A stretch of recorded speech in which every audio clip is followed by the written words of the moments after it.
साथियों, एक बहुत ही अहम मुद्दा लेकर हम आपके बीच में आए हैं। हरियाणा के लोगों को जिसने आज त्रस्त किया हुआ है,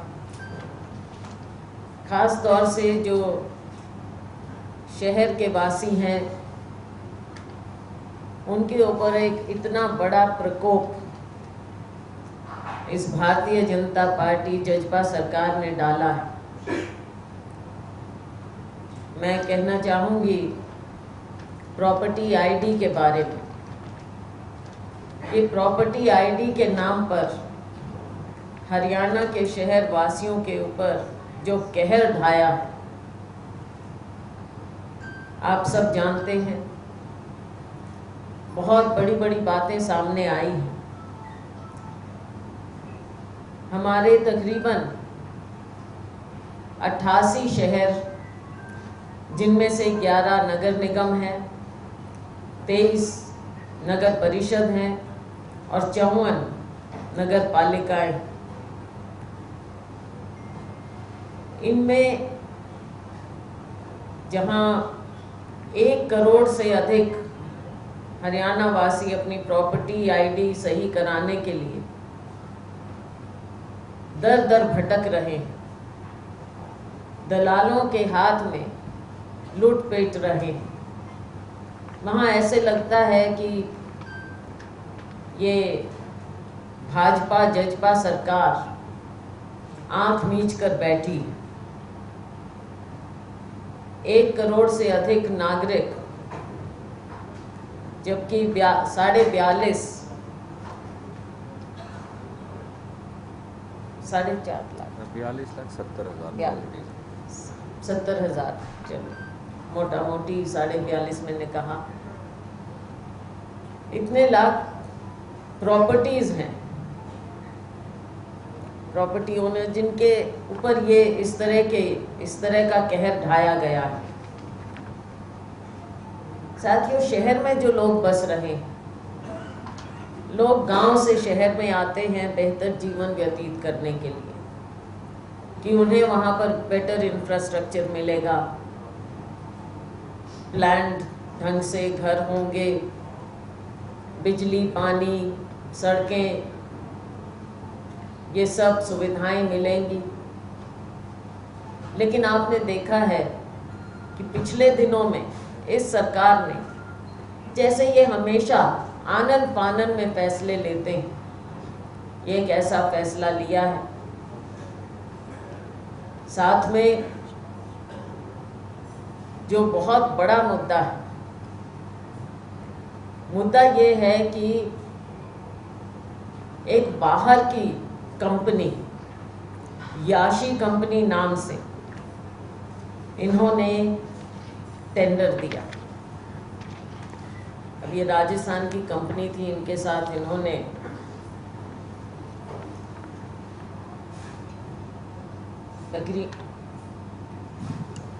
एग्रीमेंट साइन किया। आ रही है आवाज़?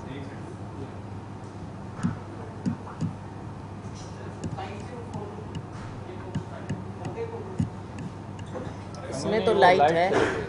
ये ऊपर कर दीजिए। That's okay. मेरी आवाज़ आ रही हो तो चलो, चली जाएगी।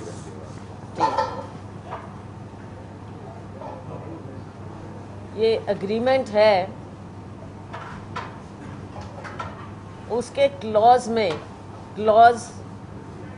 41.5 में साफ लिखा है कि अगर प्रॉपर्टी आईडी सर्वे में 10% तक गलतियां पाई गई तो ठेकेदार कंपनी को दुगना जुर्माना देगा। अगर प्रॉपर्टी आईडी सर्वे की गलतियां 10% से 15% होंगी तो जुर्माना 4 गुना होगा। अगर गलतियां 15% से 20% होंगी तो जुर्माना 8 गुना होगा, और अगर गलतियां 20% से अलग होंगी तो टेंडर कैंसिल किया जाएगा। अब यहाँ पर तो गलतियां 80% से ज़्यादा है, तो इस सरकार ने क्या किया है? और खुद खट्टर जी ने जब ये माना है कि 8 लाख से ज्यादा त्रुटियां पाई गई, तो सरकार इसके बारे में क्या कर रही है? ये बहुत बड़ी बातें हैं साथियों।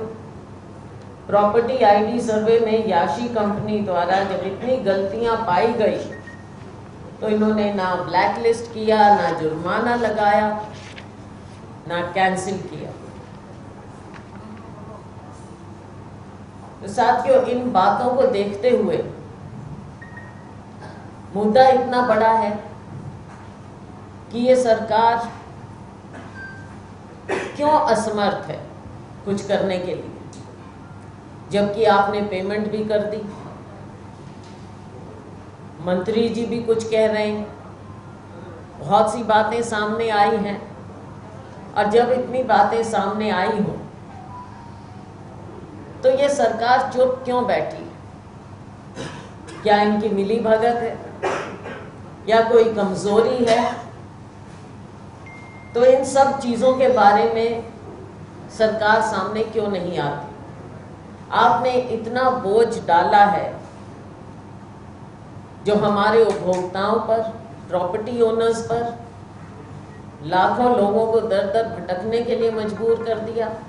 डिटेल में मेरे साथी आपको बताएंगे। तो हमारा सवाल सीधा सरकार से ये है, ये भी डिटेल आपको देंगे हम, इन सब बातों को देखते हुए सरकार क्या कर रही। तो मैं आग्रह करूंगी श्रीमती किरण चौधरी, मैं आग्रह करूंगी रणदीप जी से कि डिटेल में आपको इनके बारे में बताएं, फिर किरण जी आपको बताएं। धन्यवाद। ये ले लो। नहीं है। शुक्रिया शैलजा जी। आदरणीय साथियों, जैसा आपके समक्ष रखा, हरियाणा का प्रॉपर्टी आईडी घोटाला इस समय 88 शहरों में बसने वाले 1 करोड़ से ज्यादा हरियाणवियों की जिंदगी का गड़बड़ झाला बन गया है। आज सबसे ज्यादा प्रताड़ित अगर 88 हरियाणा के शहरों में रहने वाले लोगों को कोई चीज कचोट रही है, झकझोर रही है, दलालों के हाथ उनको लुटवा रही है, तो वो प्रॉपर्टी आईडी का गड़बड़ झाला है। हरियाणा की जनता आज नगर पालिकाओं और सड़कों पर धक्के खा रही है, पानी पी पी कर सरकार को कोस रही है, ना कोई लोगों की बात सुनने वाला है, ना कोई प्रॉपर्टी आईडी को दुरुस्त करने वाला है, और ना ही किसी प्रकार की दुरुस्ती का कोई रास्ता भविष्य में नजर आता है। बार बार मनोहर लाल जी कहा करते हैं भ्रष्टाचार के बारे में। असल में अब यह भ्रष्टाचार का मनोहर काल है। तो भ्रष्टाचार का मनोहर काल और प्रॉपर्टी आईडी में 60 करोड़ का घोलमाल। प्रॉपर्टी आईडी की समस्याएं क्या हैं? 42,70,000 हरियाणा की प्रॉपर्टीज का सर्वे हुआ। जैसा शैलजा जी कह रही थी, 7-8 बड़ी समस्याएं इस समय हैं। नंबर 1, दलालों और कर्मचारियों ने वैध कॉलोनी, सैंक्शनड कॉलोनी को अनसैंक्शनड कॉलोनी बना दिया और अनसैंक्शनड कॉलोनीज को सैंक्शनड कॉलोनी बना दिया। अब अगर आपका प्लॉट सैंक्शन या मकान सैंक्शनड कॉलोनी में है और उसे अनसैंक्शनड में डाल दिया तो सैकड़ों करोड़ रुपया की रिश्वत देकर अब उसे ठीक करवाने के लिए लोग धक्के खा रहे हैं। नंबर 2, अधिकतर प्रॉपर्टी की मलकियत मालिक के बजाय किसी और के नाम चढ़ा दी। शैलजा जी की प्रॉपर्टी किरण जी के नाम चढ़ा दी, किरण जी की प्रॉपर्टी गोगी जी के नाम चढ़ा दी, गोगी जी की प्रॉपर्टी प्रदीप जी के नाम चढ़ा दी। अब लोग धक्के खाते घूम रहे हैं कि ये मकान मेरा है। अब उनको अपने पुश्तैनी मकान जो 10-10 पीढ़ी, 5-5 पीढ़ी, 4-4 पीढ़ी से आप रहते हैं, वहां यह साबित करना पड़ रहा। तीसरा, कई जगह किराएदारों को मालिक दिखा दिया। अब मालिक को यह साबित करना पड़ रहा है कि मैं मालिक हूं, किराएदार गोगी जी हैं, ये मालिक नहीं है, इसके लिए पैसा देना पड़ता है। चौथा, कई मकानों की एक प्रॉपर्टी आईडी बना दी, तो आपका मकान, आपका मकान, आपका मकान, आपका मकान, चारों के मकान की एक प्रॉपर्टी आईडी बन गई। अब आप घूम रहे हैं दलालों के चक्कर खाते हुए कि भैया मेरा अलग है, इनका अलग है, इनका अलग है, इनका अलग है। पांचवा, प्रॉपर्टी का एरिया और मकान का साइज दोनों जानबूझ के गलत भर दिए। किसी का प्लॉट का साइज 150 गज है, उसका 75 गज लिख दिया या 50 गज लिख दिया। अब वो ये साबित करने के लिए घूम रहा है कि भैया मेरा 75 गज नहीं है, मैं तो 150 गज का मालिक हूं, या नंबर गलत लिख दिया। कई जगह ये भी किया, एक ही मकान के अलग अलग कमरों की अलग अलग आईडी बना दी। कर लीजिए, क्या करोगे आप? बेटे के कमरे की अलग आईडी है, बेटिया की कमरे की अलग आईडी है, मां बाप के कमरे की अलग आईडी है। तो अब उसे यह साबित करना पड़ रहा है दलालों को रिश्वत देके कि साहब ये एक मकान है, इसकी 3 की बजाय 1 की जाए। रिहायशी मकानों को कमर्शियल दिखा दिया, कमर्शियल दुकानों को रिहायशी दिखा दिया। तो जो लाखों हजारों दुकानदार भाई हैं जो कमर्शियल एंटरप्राइज चलाते हैं, कोई छोटी मोटी चक्की आटा चलाता है, कोई दुकान चलाता है, उस बेचारे को यह संकट हो गया कि अब उसकी दुकान कमर्शियल की बजाय रेजिडेंशियल हो गई। तो अब उसे रिश्वत देनी पड़ रही है हजारों रुपया की, ये बताने के लिए कि साहब ये मेरी प्रॉपर्टी जो है ये रेजिडेंशियल है। इसी तरह से जो सरकारी जमीन है, वो नगर पालिका की जमीन हो, वो विभागों की जमीन हो, बहुत सारे लोग उन पर कब्जाधारी हैं नाजायज। उन कब्जाधारी लोगों की प्रॉपर्टी आईडी बना दी। तो आप समझ सकते हैं कि कितने हजारों करोड़ रुपए की ऐसी प्रॉपर्टी होंगी जो सरकार की मलकियत है, कहीं पीडब्ल्यूडी की है, कहीं नगर पालिका की है, कहीं एग्रीकल्चर डिपार्टमेंट की है। अगर किसी ने उस पर कब्जा कर लिया तो उसकी प्रॉपर्टी आईडी बना लिया, वो कहता है ये प्रॉपर्टी मेरी हो गई। सरकारें कब कंटेस्ट करेंगी, कब देखेंगी, कब वो प्रॉपर्टी उनको वापस मिलेगी, हजारों करोड़ की संपत्ति चली जाएगी। एक ये संकट हुआ है। और इसके साथ साथ एक और यूनिक बात हुई है, और वो ये प्रॉपर्टी आईडी के साथ फोन नंबर जुड़ते हैं, उन पे मैसेजिंग आती है करेक्शन के लिए। एक जिले का फोन नंबर दूसरे जिले, महेंद्रगढ़ वाला भिवानी में जोड़ दिया, भिवानी वाला सरसा में जोड़ दिया, अगले को मैसेज ही नहीं आ रहा। अब वो अपने फोन नंबर दुरुस्त करवाने के लिए चक्कर काट रहा है और हजारों रुपए की रिश्वत भी दे रहा है। खट्टर सरकार ने कानून भी बदला था, नो ड्यूज अनिवार्य कर दिया था, आपको पता ही है। नो ड्यूज पोर्टल में ही गड़बड़ हो गई साथ साथ। तो नगर पालिका के शहरी निकाय विभाग ने 5 चिट्ठी लिखी हैं। उसमें लिखा कि भयंकर भ्रष्टाचार हो रहा है। पहली बार किसी ऑफिशियल सर्कुलर में यह लिखा कि भयंकर भ्रष्टाचार हो रहा है, लोग हाहाकार कर रहे हैं। मैं आपको उस चिट्ठी में से एक की लाइन पढ़कर बताऊंगा। और यह सारा पोर्टल जो है उनका गड़बड़ में। सवाल यह कि हरियाणा के लोग कहां जाएं, इसका नतीजा क्या हो रहा है, यह समझने की जरूरत है। नतीजा यह है कि शहरों में प्रॉपर्टी की एनओसी नहीं मिलती, नंबर 1। नंबर 2, मकानों का नक्शा पास नहीं हो रहा। नंबर 3, प्रॉपर्टी की रजिस्ट्री, लीज, किरायानामा कुछ नहीं कर पा रहे। नंबर 4, प्रॉपर्टी की विरासत नहीं हो रही। किसी के मां बाप की डेथ हो गई, बच्चों के पास प्रॉपर्टी जानी है, विरासत हो ही नहीं पा रही। नंबर 5, प्रॉपर्टी पर बैंक लोन पास नहीं हो रहे।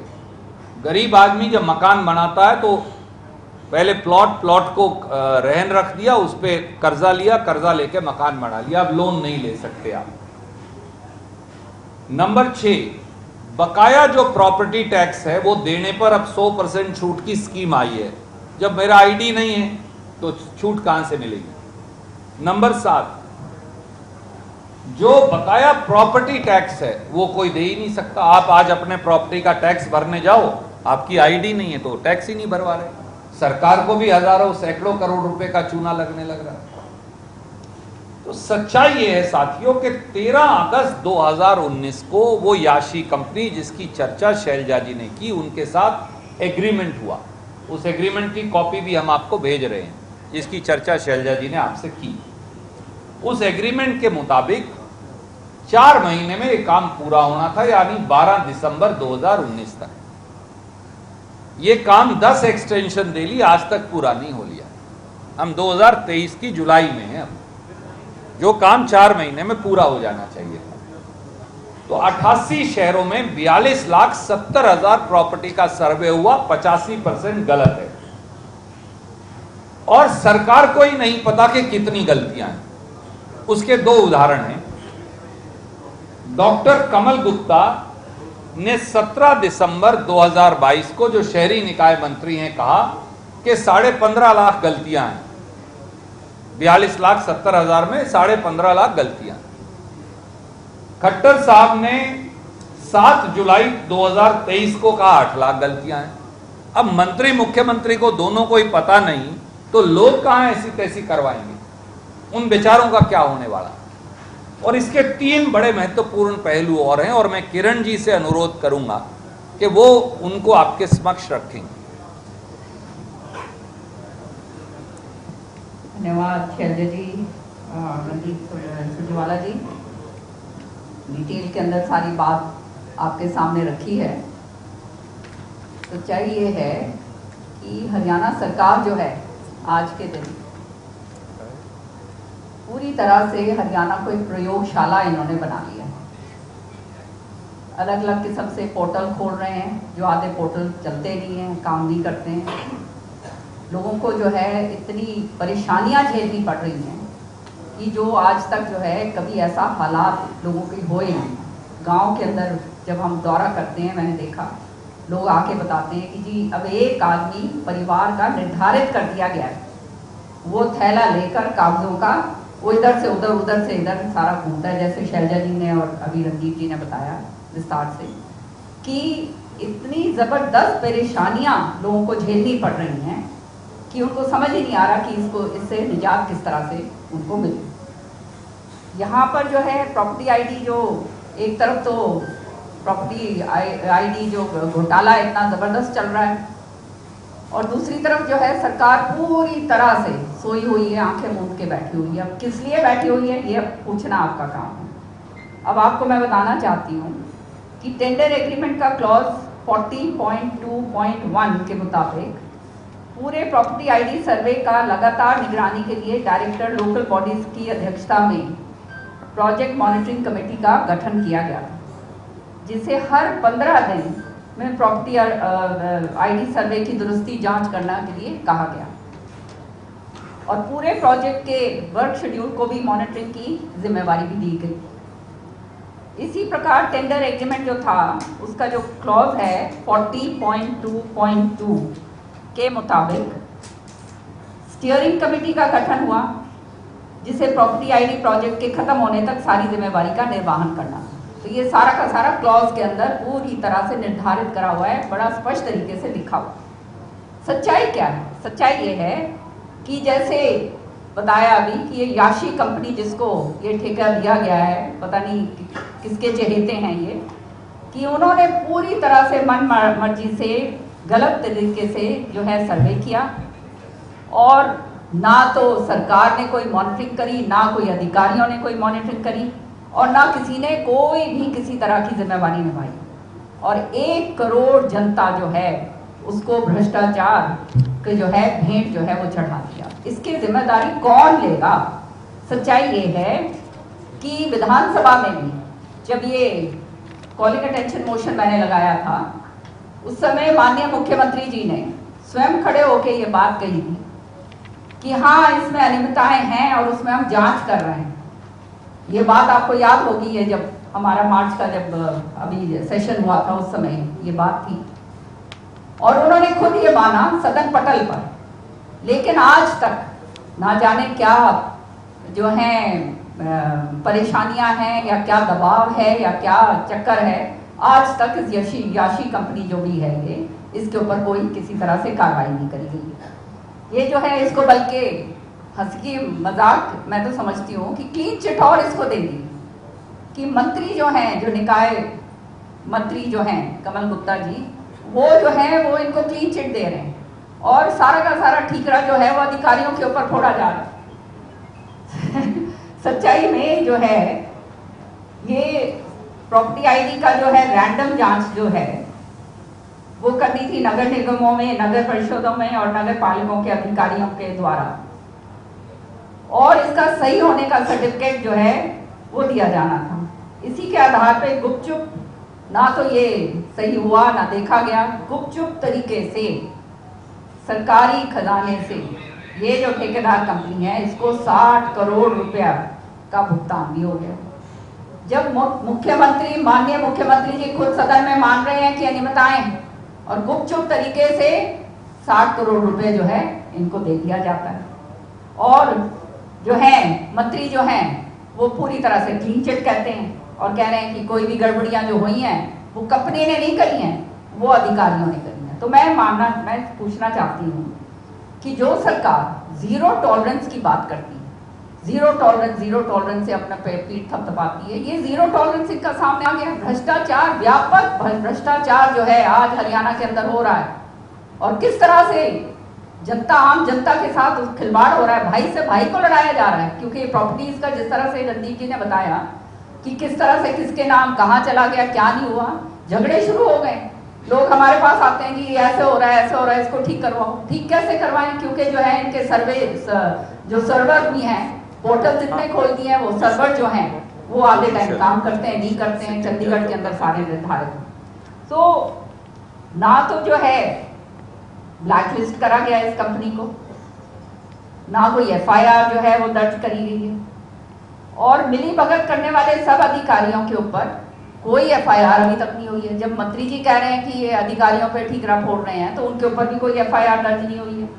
ये हिंदुस्तान के इतिहास में मेरे ख्याल में पहला वाक्य है जहां खुद मंत्री जी जो है ठेकेदार कंपनी को क्लीन चिट दे रहे हैं, और ठेकेदार कंपनी की गलतियों का ठीकरा जो है वो सरकारी जो है कर्मचारियों के ऊपर फोड़ा जा रहा है। प्रॉपर्टी आईडी सर्वे में भयंकर गलतियां, घोटालों की वजह से, जैसे रणदीप जी ने कहा, प्रॉपर्टी टैक्स रिकवर नहीं हो पा रहा। अब क्या है, सबसे बड़ी त्रासदी मैं समझती हूँ इसके अंदर ये है कि जिस दिन 42.70 लाख शहरी प्रॉपर्टीज का प्रॉपर्टी टैक्स बिल जारी होंगे, उस दिन ना तो मलकियत सही होगी, ना लैंड यूज सही होगा, ना प्लॉट एरिया सही होगा, ना ही सैंक्शनड और अनसैंक्शनड कॉलोनी का अंतर होगा। और इसलिए प्रॉपर्टी बिल इशू जो है जब किए जाएंगे तो टैक्स कैसे दिया जाएगा। तो सच्चाई के अंदर कितनी जबरदस्त चपेट जो है हमारे खजाने को ये सरकार लगा रही है, ये आलम इनका है। पूरी तरह से व्यवस्था इनके पास है ही नहीं। भ्रष्टाचार तो है पर व्यवस्था प्रबंधन भी पूरा खराब। ये जब पूरी तरह से जब ये इतना, एक तरफ तो इतने करोड़ों रुपए के अंदर हम जो है कर्जे में डूबे हुए हैं, और ये व्यवस्था इनकी ये है कि ये इस तरह से जो है इन्होंने जो ये प्रॉपर्टी बिल जो है जब इशू करेंगे तब क्या आलम होगा, आप सोच सकते हैं कि उसका जो है क्या हाल होगा, और सरकारी चूने पे किस तरह से उसके ऊपर ये चपत लगाई जा रही है। तो सच्चाई ये है कि आज के दिन ये सरकार पूरी तरह से विफल, हर आदमी के लिए परेशानी का सबब बन गई। और पूरा मैं आगे शैलजा जी को देती हूँ, पूरी तरह से जो डिमांड रख रही हैं वो बताएंगी कि किस तरह से आज जो है हरियाणा के अंदर 10 साल के अंदर ये सरकार ने आम आदमी के ऊपर पूरी तरह से भ्रष्टाचार किस तरह से व्यापक रूप से फैलाया हुआ है।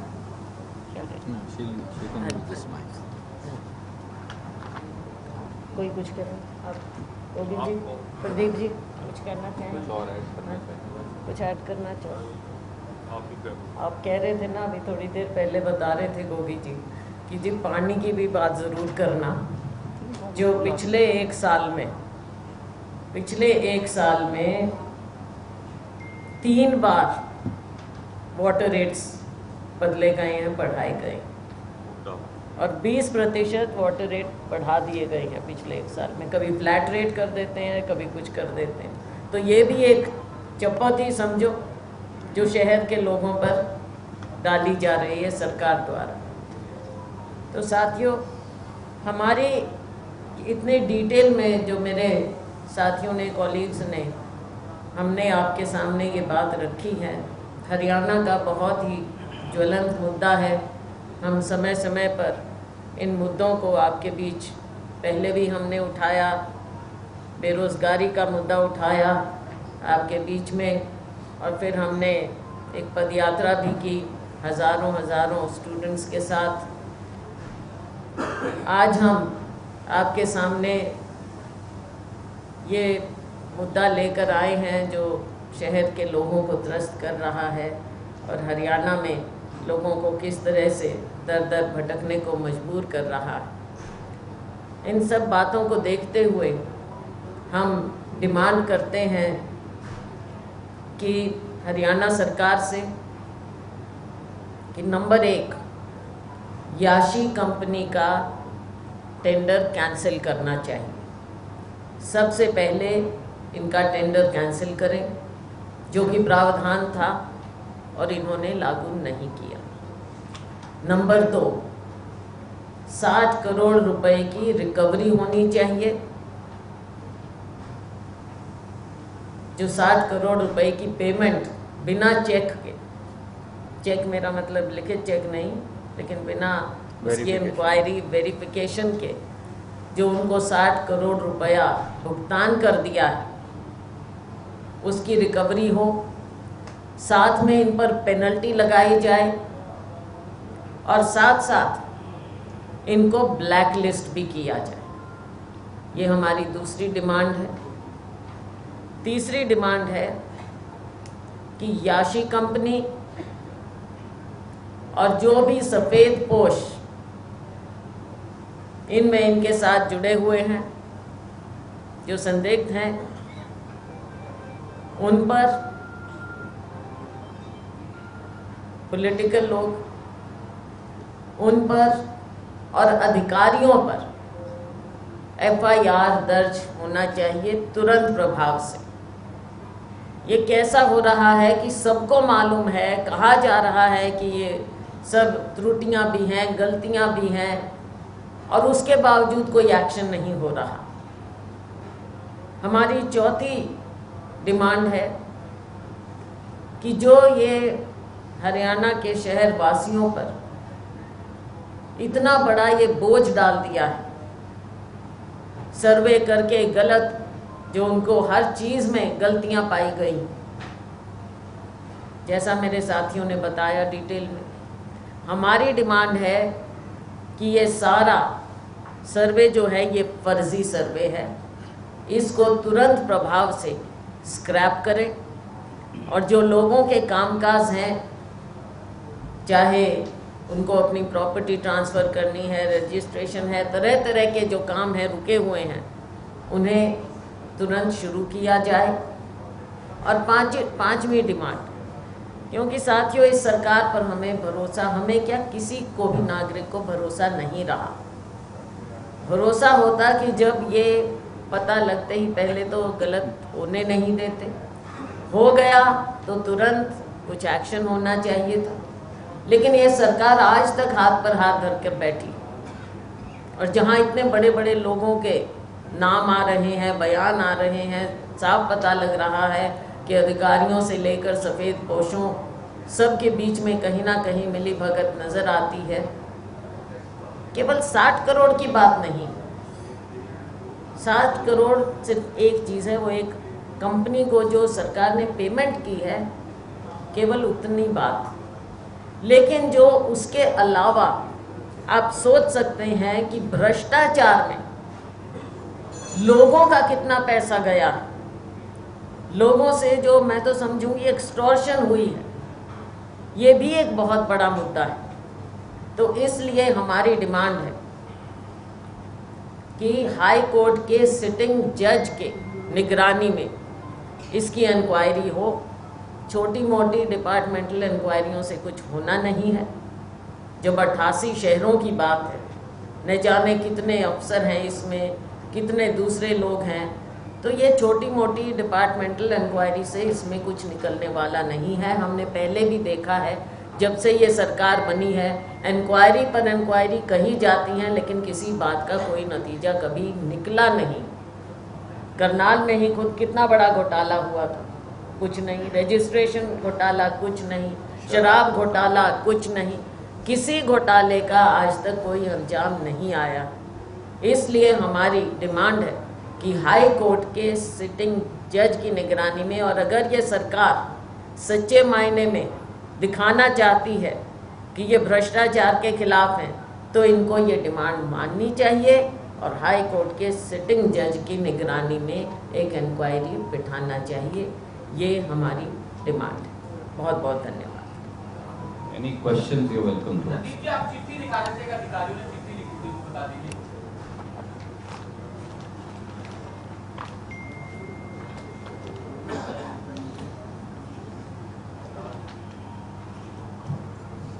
साथ ही एक ये सर्कुलर है 28/8/2021 का, वैसे और भी हैं, उसमें ये शहरी निकाय विभाग का है और मैं ये दे दूंगा भूपेंद्र जी को। उसमें लिखा है various complaints and issues regarding manual intervention for the issues of NDC discrepancies in the data submitted by ULB, high corruption, settlement of the objections raised by the citizen, creation of property ID, correction in dues of the municipality in timely manner, due to which citizens are being harassed, and complaints of corruption in this regard are being received from ULBs. ये उनका official circular है, वो खुद भी मानते हैं व्यापक भ्रष्टाचार हुआ है, जैसे शैलजा जी कह रही हैं, और 1 करोड़ लोग हरियाणा के दर दर की ठोकरें खाने को मजबूर हैं। और मैं मानता हूं कि जिंदगी में अगर लोगों की सबसे बड़ा कोई नासूर बन गया है हरियाणा के, तो प्रॉपर्टी आईडी और परिवार परेशान पत्र या परिवार पहचान पत्र जिसे आप कहते हैं, वो ये 2 चीज आज लोगों की जिंदगी में नासूर हैं। किरण जी ने कहा, एक आदमी घर का तो जोड़ा उठाए, ये सवेरे निकलता है, यही कागज ठीक करवाने पर लगा हुआ है। विधानसभा के अंदर उन्होंने लगाया था ध्यानाकर्षण प्रस्ताव, तो मुख्यमंत्री ने जवाब दिया था, उसमें कहा कि ये सारी बातें उभर के आई कि इसमें कमी पाई गई है। तो उन्होंने कहा कि इस कंपनी को स्टेज 1, स्टेज 2, स्टेज 3 टाइप का काम किया था।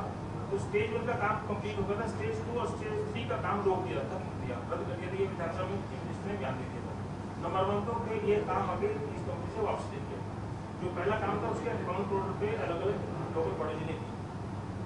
चीफ मिनिस्टर ने उस वक्त तो कहा था कि 2 लाख समथिंग की सिर्फ लोगों से शिकायतें आई, और अब जब बाद में ये बातें आई सामने, और कमल गुप्ता भी यही कहते हैं कि बहुत कम है, हमने सारी चीज़ें दूर कर दी हैं, हमसे जितनी शिकायतें थी लगभग दूर कर दी हैं, 99% कर दी हैं। लेकिन अभी चीफ मिनिस्टर साहब का जो आप रेफरेंस दे रहे हैं, उसमें मैंने पूछा था कि 8 लाख शिकायतें आई, उस वक्त तो विधानसभा के अंदर इतनी कम शिकायतें बताई जाए तो 8 लाख कहाँ से आती।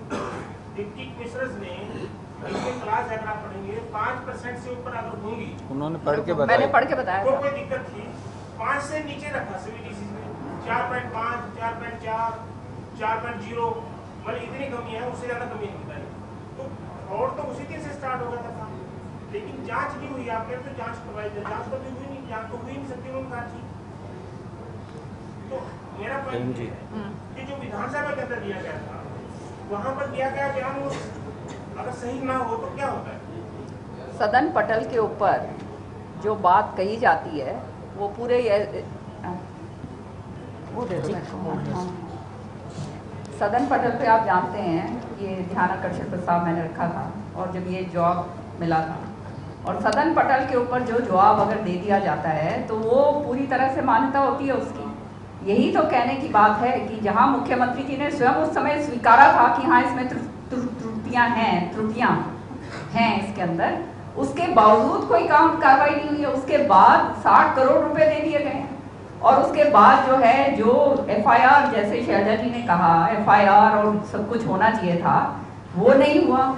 आपके एक एक्टिविस्ट हैं PP कपूर साहब, उन्होंने लोकायुक्त को शिकायत दी हुई है, सारा कुछ उन्होंने डिटेल के अंदर उन्होंने डाला हुआ है, उसके बावजूद कुछ नहीं हो रहा है। तो आप जानते हैं ये जीरो टॉलरेंस वाली सरकार जो है, ये तो खाली बात करने वाले लोग हैं। असलियत के अंदर आज के दिन हरियाणा के अंदर व्यापक घोटाले पे घोटाले हो रहे हैं।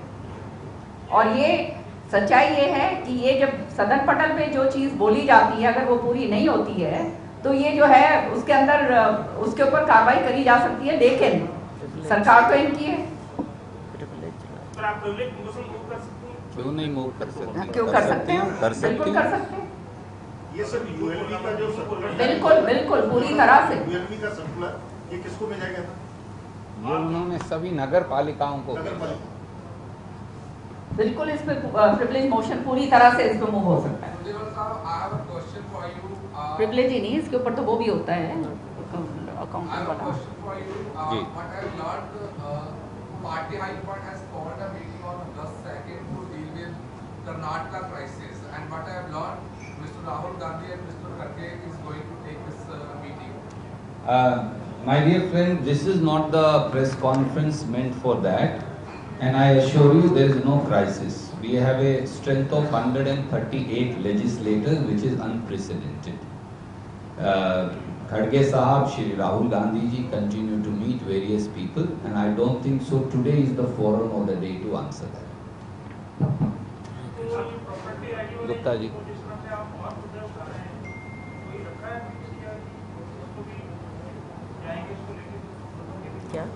गुप्ता जी, ये लोगों की जिंदगी से जुड़ा हुआ मुद्दा है जिसने हरियाणा के 88 शहरों में रहने वाले लोगों की जिंदगी को दूभर कर दिया है।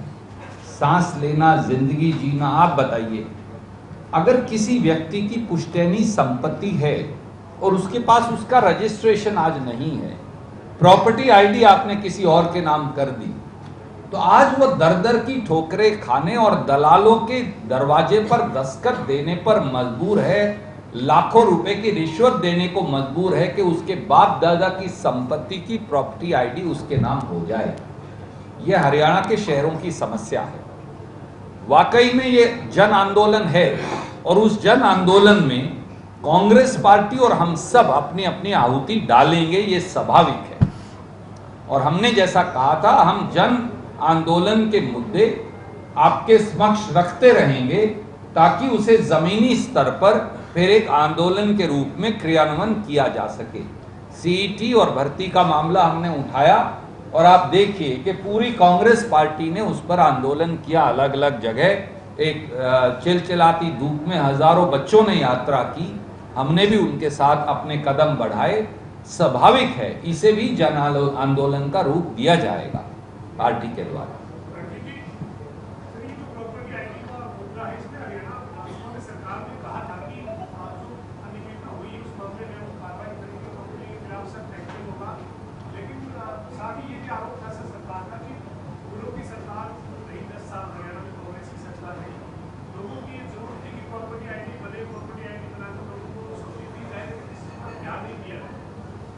राष्ट्रीय स्वयंसेवक संघ और खट्टर साहब को नए नए स्वप्न आते हैं। हरियाणा में किसने कहा था प्रॉपर्टी आईडी के लिए? हरियाणा के तो किसी व्यक्ति ने मांग नहीं की।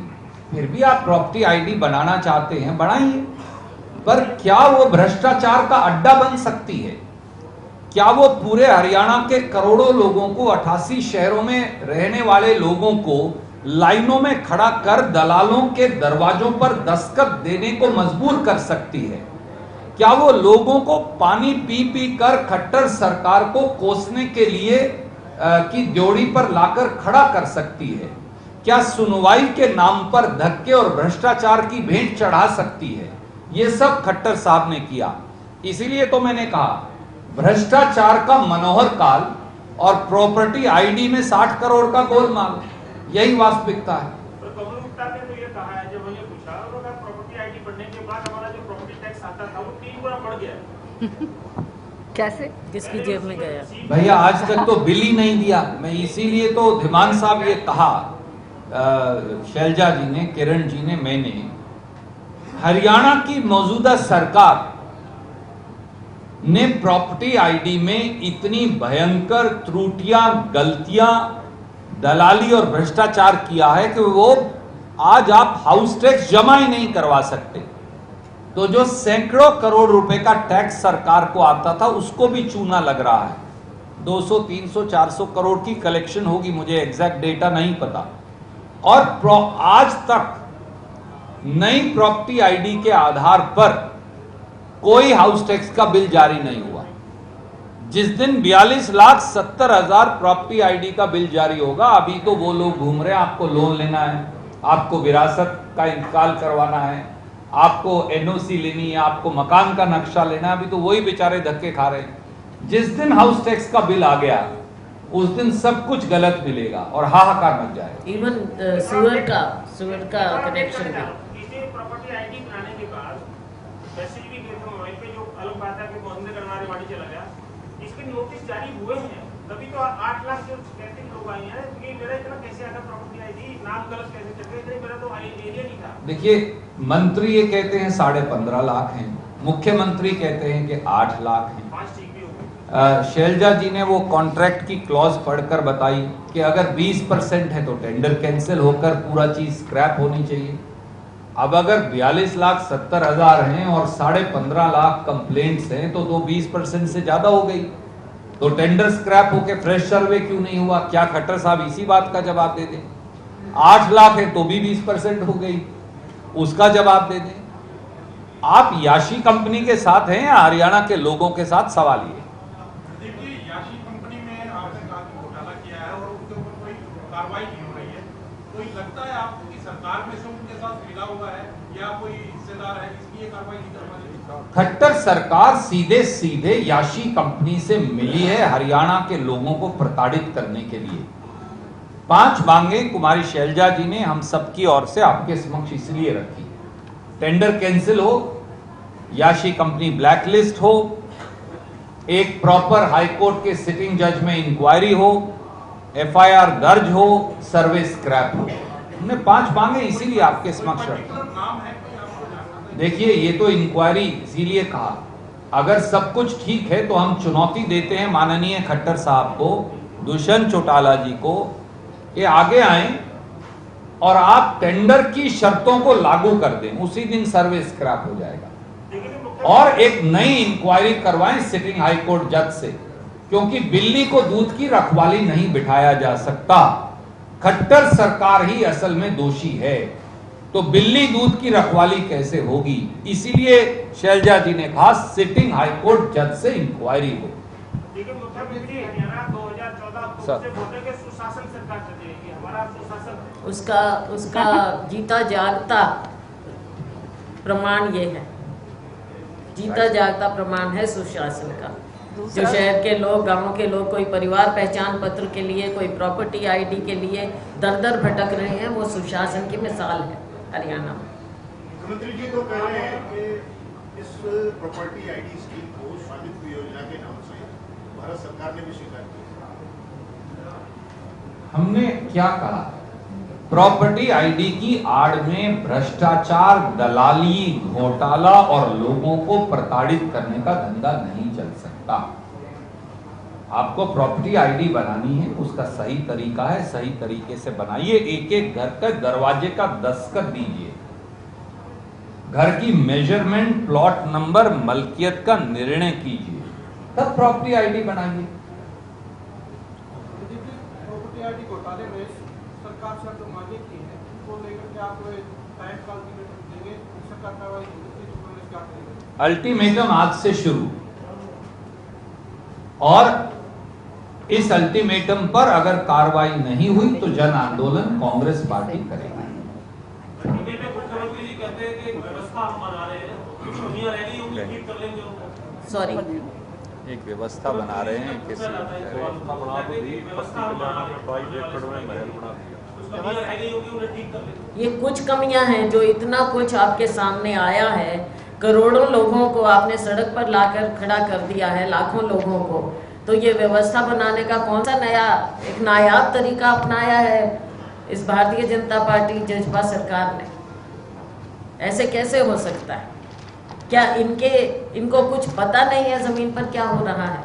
जबकि आपके ऑफिशियल लेटर्स भी दिखा रहे हैं कि व्यापक भ्रष्टाचार हो रहा है, और जब ये भ्रष्टाचार शब्द आ जाता है और ऑफिशियल लेटर्स के माध्यम से आता है, तो सरकार ने क्या किया है, कितने लोगों के ऊपर कार्रवाई हुई है, कहीं FIR दर्ज हुई है कि नहीं हुई है, ये सारी बातें सामने आनी चाहिए, लेकिन कुछ भी सामने नहीं आएगा। सुशासन या कुशासन।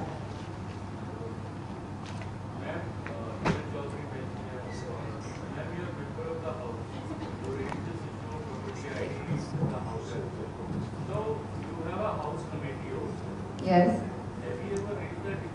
Assurances committee, yes. Assurances committee के अंदर ये जो